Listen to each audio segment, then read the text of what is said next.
When these kids are old enough to start families, their hometown will be underwater. This is my grandma's house. Their great-great-great-grandparents settled here during the Trail of Tears. And for the first 100 years, they farmed this land. You just raised that exact house above, right? Yeah. Right. But in the last 30 years, they had to raise their homes a few feet to stay dry. And then a few feet more. Until before and after satellite pictures proved what they already knew. 98% of Ile-de-Jean-Charles, Louisiana, has disappeared. I always talk about water is our life and our death.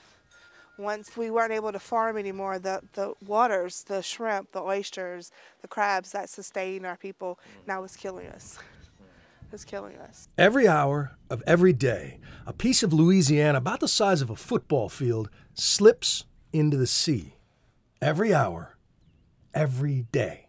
It started when America tamed, locked, and diked the mighty Mississippi, choking off the natural flow of mud that built this land.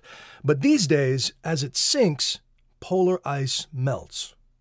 Seas rise. Big storms just keep coming. There has been a lot of change in just the last, say, 5 years. And those who study the drowning of Louisiana say it is happening faster than anyone ever predicted.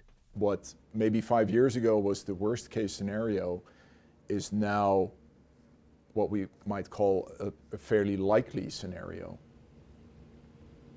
That's terrifying. It is terrifying.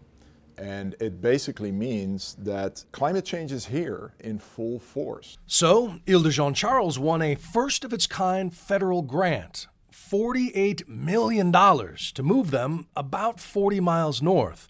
The state recently closed on 500 acres of old sugarcane fields. We're going to have baseball fields, fishing ponds, wetlands, homes along the back. But before they can even break ground, We just had a tribal meeting today.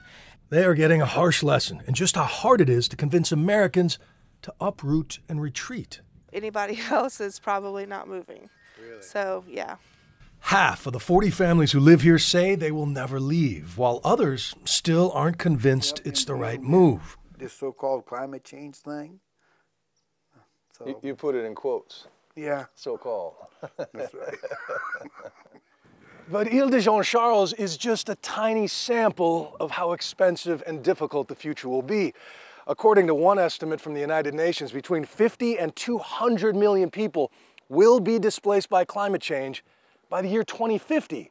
And most of those are the planet's most vulnerable, fishermen and farmers who live on the edge. And if it is this hard moving a village, imagine moving Miami or New Orleans. Do you have children? I have an 8-year-old daughter. Do you think she will ever be able to, say, take out a 30-year mortgage in New Orleans? I don't know. That is, I wouldn't bet my money on it. Let's put it that way. But he says it is not too late to stop burning the carbon that is cranking up the global thermostat. Not too late to stop worst-case pain. But that will depend more on human nature than Mother Nature. And as people argue, the seas rise every hour of every day. Bill Weir, CNN, Ile-de-Jean-Charles, Louisiana.